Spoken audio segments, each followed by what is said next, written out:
All right, good morning, everyone, and welcome to the Restaurant Revitalization Info Session brought to you by the Florida SBDC right here at Indian River State College. Again, very happy to have with us and proud to partner with the South Florida District Office of the SBA. We've got District Director Jonel with us this morning to give the presentation. So I'm going to, let's just hold for a couple of minutes.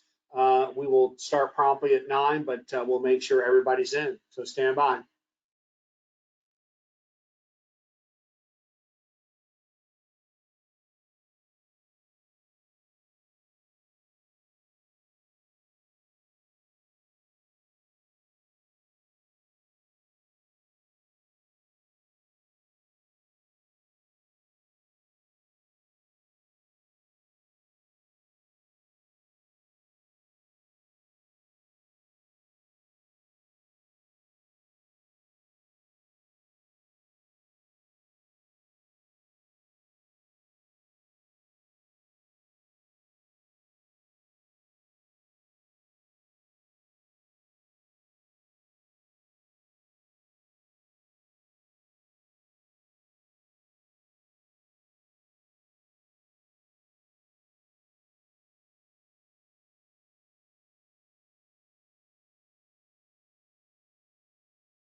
All right, good morning, everyone. Again, we appreciate your participation.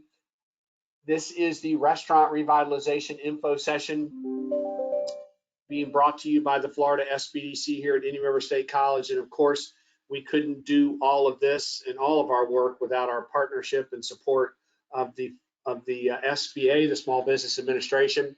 Proud and happy to have with us this morning Ms. Jonel Hein, who is with the U.S. SBA South Florida District Office.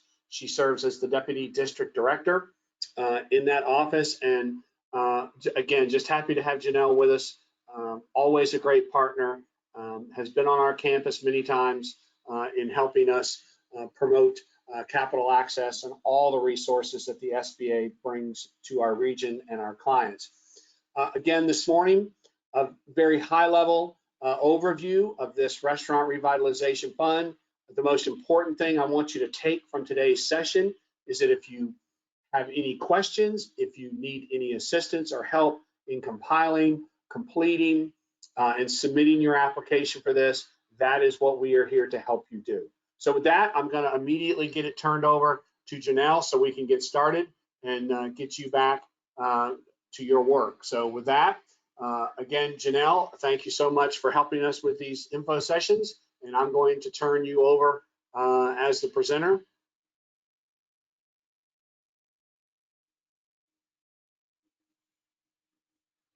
Great, just let me know when you could see my slide presentation.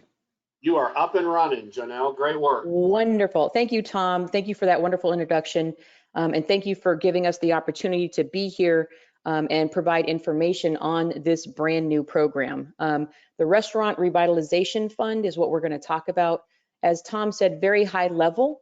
There is more information out on our website, which is sba.gov/restaurants. This is a brand new program that was created with the American Rescue Plan Act in early March. It is set to go live to take applications on noon this coming Monday, May 3rd. However, if you're interested in applying for this program, starting today at 9 o'clock right now, the website for applying for this program, which is restaurants.sba.gov, is actually open so people can start putting in their profiles to get ready for the launch on Monday. But it's an amount of $28.6 billion has been set aside for this particular program. It's a grant program, so it is not a loan. It does not have to be paid back, and you do not have to seek forgiveness on it. So it's different than our other programs, but we are committed to this program, and we will be making sure that the appropriations are available until they are, in fact, all expended. So there's no deadline or time frame that you have with which to submit your applications. And you have a longer time frame to use this program than our other programs because you can use it up to March 11th of 2023. Now, many entities are eligible for this program, even though it's called the Restaurant Revitalization Fund. It's not just for restaurants. Basically, eligible entities or businesses that are not permanently closed. That's one of the eligibility criteria, but also include businesses where the public or patrons assemble for the primary purpose of being served food or drink. So obviously restaurants are eligible, but it does also include entities like food stands, food trucks, food carts, catering services, bars, saloons, lounges, and taverns, snack and non-alcoholic beverage bars, and there you would think of coffee shops or ice cream shops. However, there are some other eligible entities, but they have an additional requirement to demonstrate that they have at least a third of their gross receipts from on-site sales to the public. And those would be including bakeries and brew pubs, tasting rooms or tap rooms, your breweries or your microbreweries and wineries and distilleries, and including inns. Now, if you don't fall in one of those categories, it doesn't mean you're not eligible to apply, because there are catch-alls, such as the very last bullet point, which is other similar places of business in which the public or patron assemble for the primary purpose of being served food or drink. Again, it's up to you to certify that you are eligible for this program and that you are able to make the application, but it has a wider range than just restaurants. That's the message we want to give out. These, we will be funding up to $5 million per location. If you have multiple locations, the maximum amount will be $10 million. However, we've decided that a minimum award of $1,000 is the limit for the smallest amount that you can get from it. So if your award amount is under $1,000, you wouldn't necessarily be able to apply. There are some of those entities who are not eligible. And we already mentioned that if you're permanently closed, but the other ones on the screen are if you're owned and operated by a state or local government entity. If on March of 2020, you owned or operated more than 20 locations, then that would not make you eligible for this program. If you're a nonprofit, you would not be eligible. And again, if you're a publicly traded company. Now, franchises are eligible. However, the franchise has to be listed on the SBA franchise directory. And you can actually go out to the SBA website and just put in the search bar franchise directory and it will pop up and you can see whether or not your franchise is on there. Now, that doesn't mean that if it's not on there, you can't apply. You have to make sure that the franchisor gets the franchise listed on our franchise directory before we can actually approve you having any funds from this particular grant program. And there's information on the bottom of the slide that talks about how you would do that. Bankruptcy also may or may not disqualify you from the program. If you're actually operating under an approved plan of reorganization under Chapter 11, 12, or 13, and you meet all the other program requirements, then you are eligible to apply. However, you would not be eligible if you had filed a Chapter 7 liquidation bankruptcy, or if you have the Chapter 7, 11, 12, or 13, but are not under an approved plan of reorganization. So it depends on what stage of the bankruptcy you're in as to whether or not you'd be eligible to apply for this. Now, we did have to provide the last bullet point because many people had to temporarily close, many businesses had to temporarily close because of the pandemic. We're not counting that as permanently closed. It's only if you've ceased operations completely and have no plans to reopen your business. That's when you would be considered permanently closed. Our other programs do impact the RRF, so we wanted to mention that on this slide. Many of you have heard of our Paycheck Protection Program. That's the PPP loan. If you've already received funds through that program, whether it's a first draw or a second draw, and whether or not it's been forgiven or not, we are asking that you deduct those loan amounts from your RRF fund. You have to actually take that off when you're doing the calculations of the amount that you would get from the fund.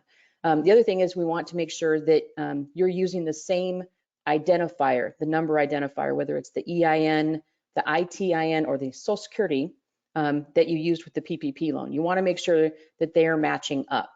If you did a first draw for multiple locations under one number, and then when you did the second draw, you had different EINs, you'd also have to let us know that so that we can, again, do that straight line matchup to make sure that we're aware of all of the PPP funds that have been available to your business. Now, if you have a pending PPP application that has not yet been approved, we are requiring that you would withdraw that application before, after you apply for the RRF. Again, we're going to discount the approved loans, but if you have a pending loan, you have to actually withdraw that application because, again, we're required to subtract your PPP money, the loans, from the RRF amount. And if you get the loan after you have the RRF, then it wouldn't be an exact calculation. Also, if you have applied for or have received a grant under our Shuttered Venue Operator Grant Program, then you're actually not eligible to receive an RRF. So you have to, again, disclose that in the application that you have not received or have applied for a Shuttered Venue Operator Grant.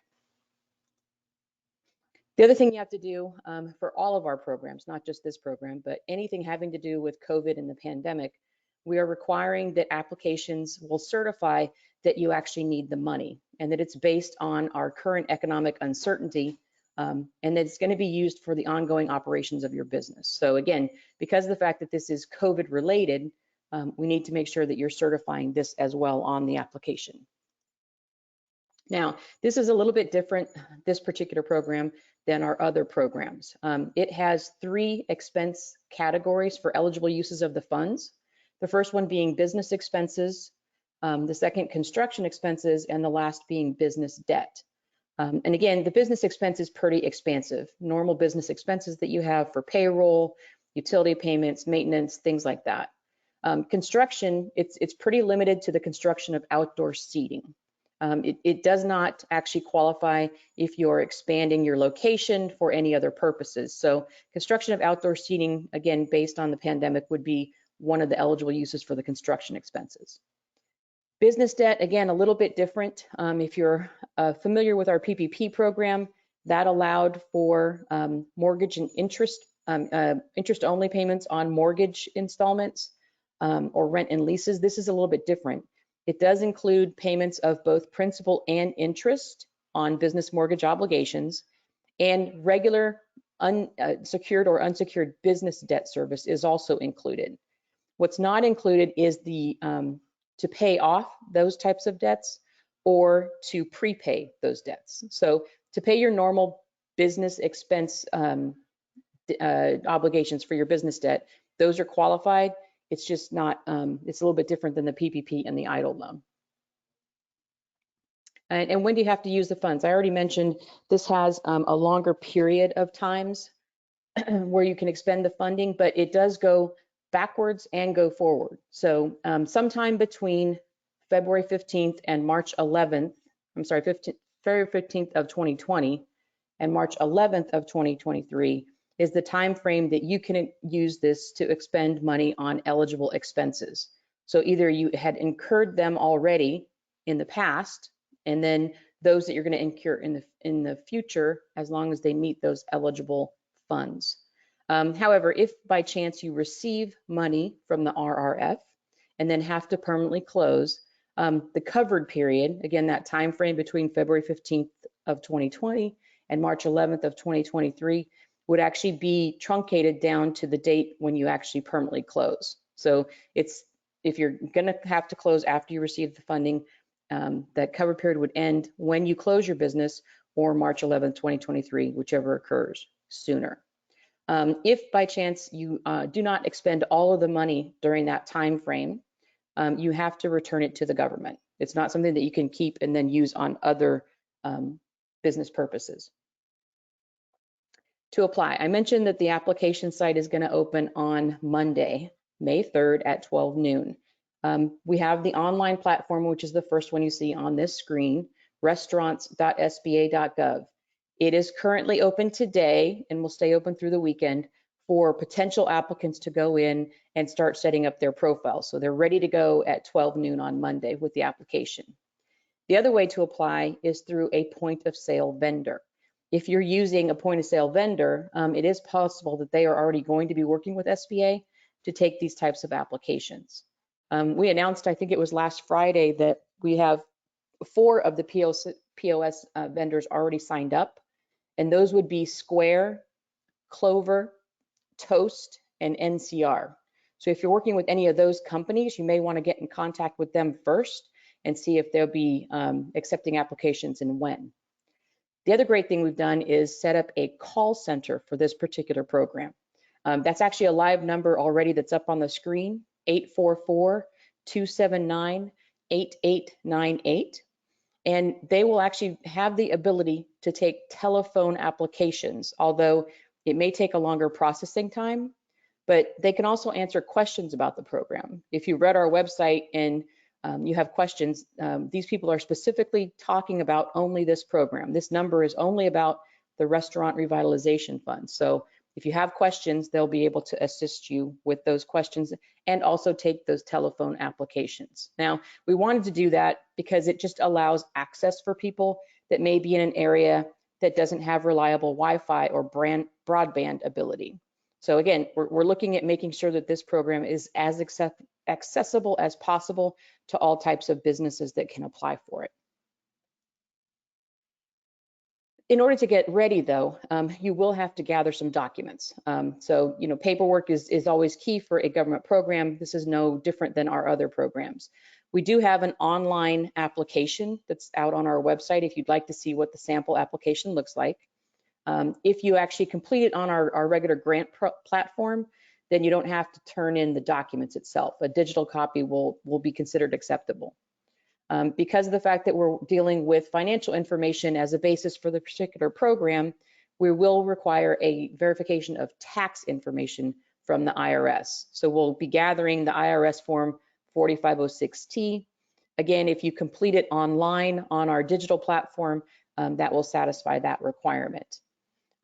There are several calculations that you can choose from. I think there are 4 out in our program guide right now.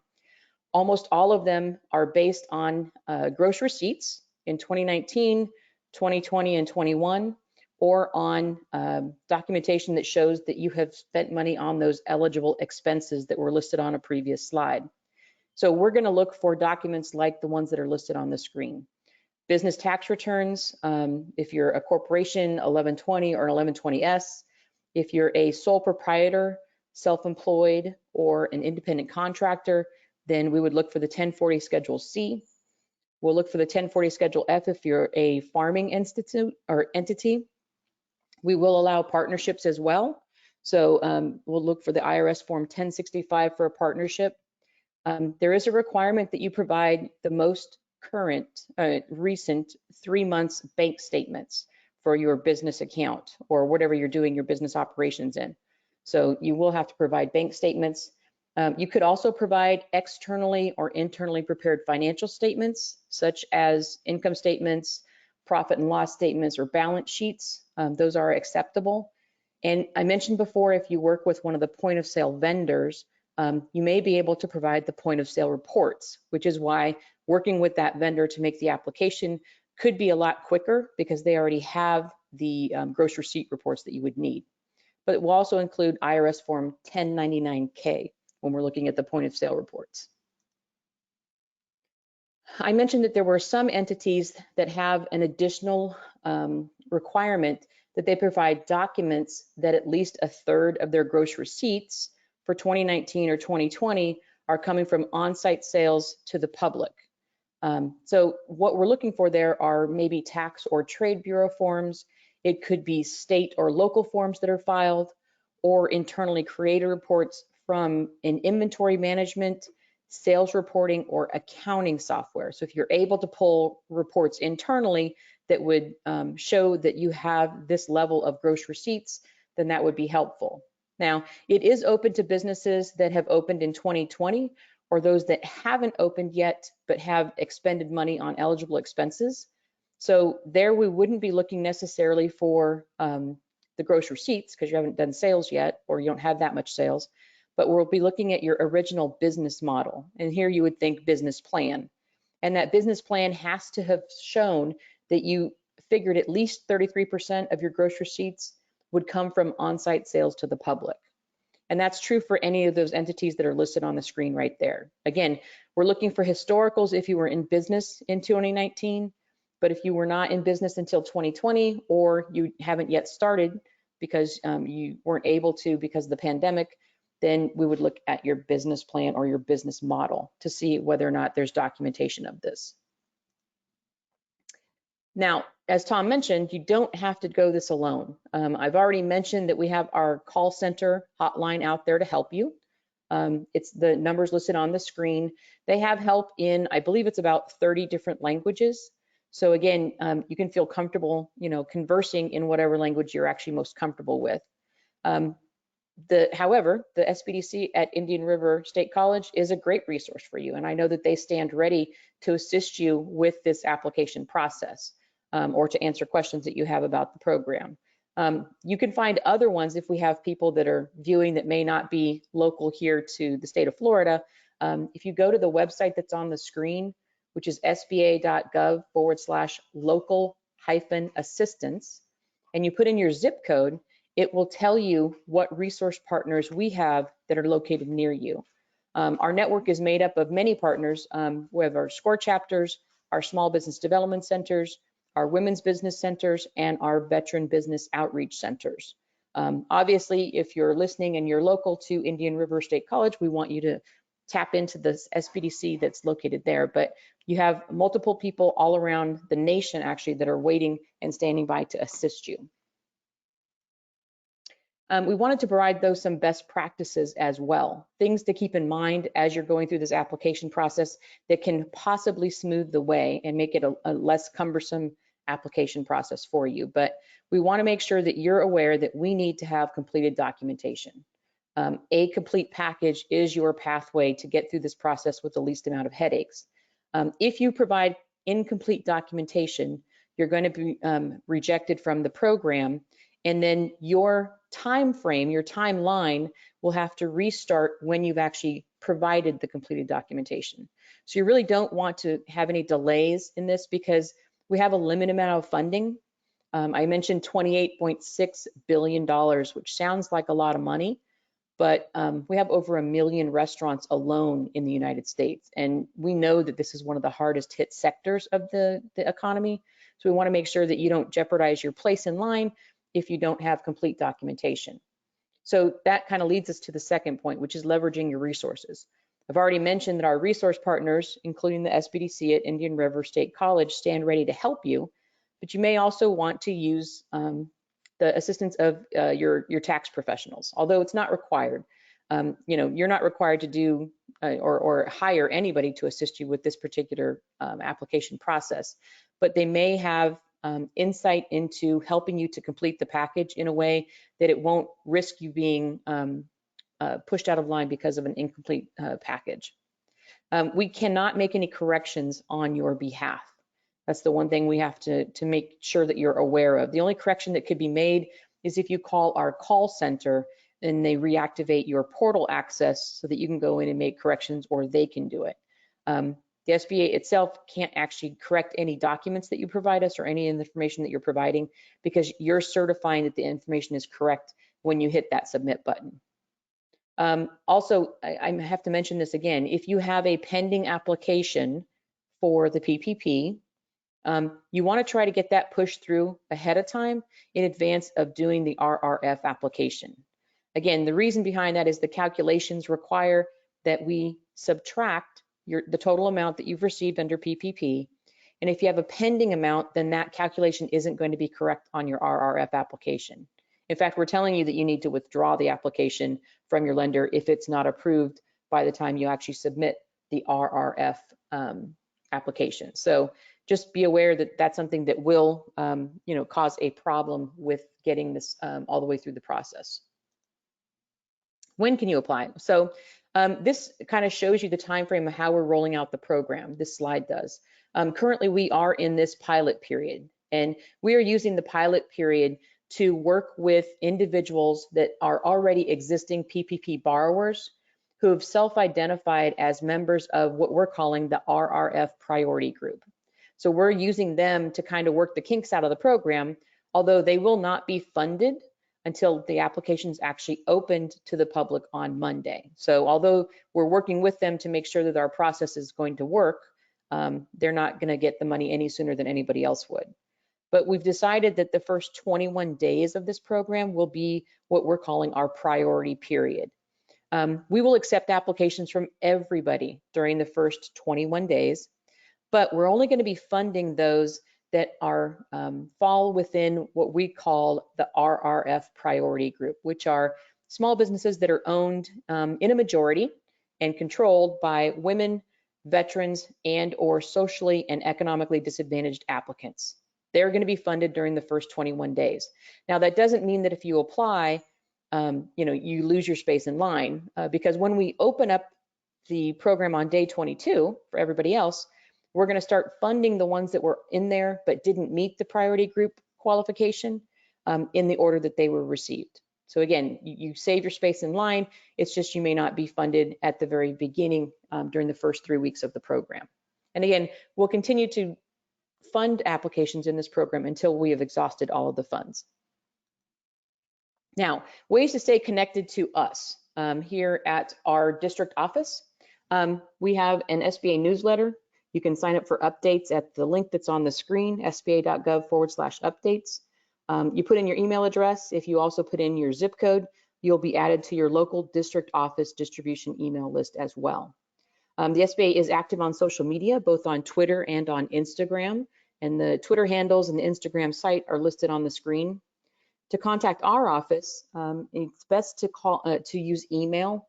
Right now, we're pretty inundated with calls, so it's harder to get through that way. But if you send an email to our district office at southflorida_do@sba.gov, and then we have people that monitor that emails box every single day. So we'll get back to you as quickly as we can.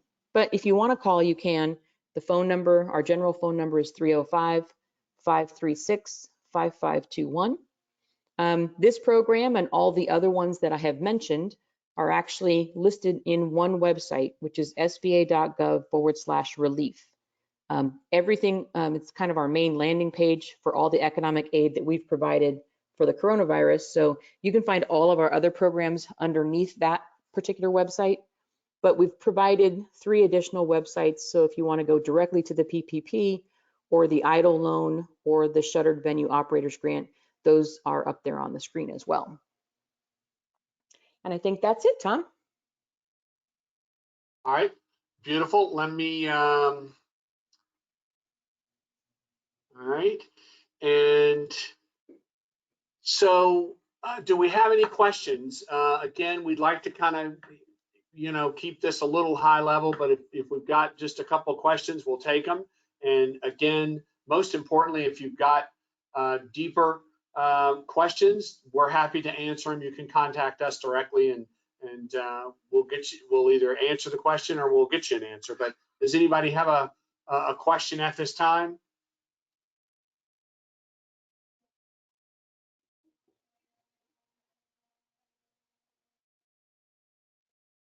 Just if you'll hit the little raise your hand button on the screen, we'll take your question.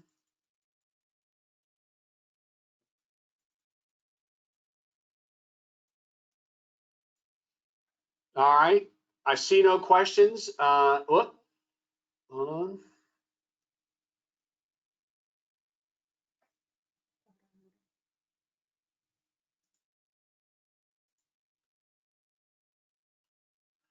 Hey, Jesse, unmute yourself and there you Okay, go. I got it. I got it there. Go ahead with your question. So I was just wondering if you can use it to repay the EIDL loans if anybody took those. You can use it to pay what would be considered your normal monthly payments on it. And right now, those loans are under a deferment period. So you can use it for that, but you can't pay off the entire debt with it. No, we're not doing Yeah. debt refi with the program. Gotcha. So I had made one payment before this deferment period started. There was a little bit of a time gap there before the deferment started again. And then I think I read somewhere that needs to be deducted out too, that first payment. No, the first payment for your EIDL wouldn't have to be deducted, but if it was made after February 15th of 2020, then it would fall under what would be considered a eligible expense. So you could claim it as part of what you would use. You could reimburse yourself basically for that. Gotcha. Okay, that was all I had. All right, thank you, Jesse. Thank you.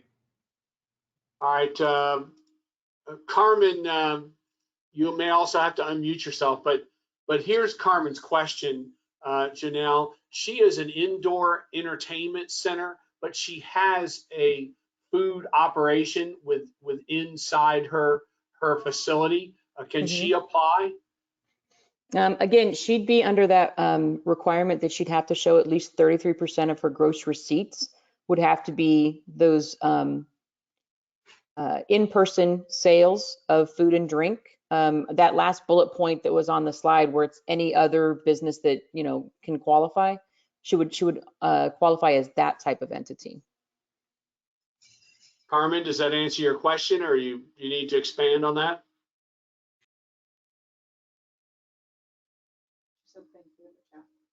Okay, all right. Okay. Jonel, again, hold on. We've got Lorraine. You want to unmute yourself and Yes, I just have a quick question. If a restaurant is new October of 2019 and there's not a lot of past receipts to show, how will you decide that? There are 4 different calculations in the program guide. The first one is if you're in business for the entirety of 2019. The second one is if you were in business only for not the entire year of 2019. And what you do is you take what your average gross receipts monthly would be, multiply that by 12, and then you subtract out your 2020 gross receipts and also any PPP loan amounts, and that's how you get to the fund amount. So it kind of takes what you did on an average for your gross receipts for however long you were in operations for 2019, multiplying by 12 to get a yearly amount as though you were in business for the entire year. And then again, subtract out the 2020 gross receipts and the PPP amount, and that's what it tells you how much you're eligible for. Okay, thank you. Yeah. So Tom, just I've been mentioning the calculations and the program guide that's out on our website. Again, the website is sba.gov/restaurants. And that program guide is guidance on this program that you can rely on as an applicant. So it walks you through step by step the different calculations that are available. It also lists everything that was on my slides. So if you didn't, weren't able to take away all those required documents, all of that is listed out in the program guide as well as answering some questions on eligibility. And we also have what's called a knowledge base. There's a link on that website called a knowledge base where we're actually answering frequently asked questions. So some of like the lady who asked about an entertainment center that has food service as part of what they do, that's actually answered in those frequently asked questions on the knowledge base. So a good resource for people to go and look at. Absolutely, great point. It is an excellent resource. We printed it out. It's right on the top of my desk right now. So yeah, it's an excellent resource. So, all right, Jonel, again, I cannot thank you enough for sharing your expertise, your knowledge, and for always partnering with us here at the SBDC at Indian River State College. With that, we'll bring to close this webinar. And again, most important thing, hopefully you can see on the screen is our contact information here at the SBDC at IRSC. Most important thing to take from this session is we are here to help you. So if you've got questions, need assistance, call us. We'll either answer the question or we'll get you to the right people that can, or we'll get you the right documentation. And we're happy to help you get your documents together. So with that, thank you again, Jonel, and thank you all for attending, and call us if you need us. Thank you. Thank you.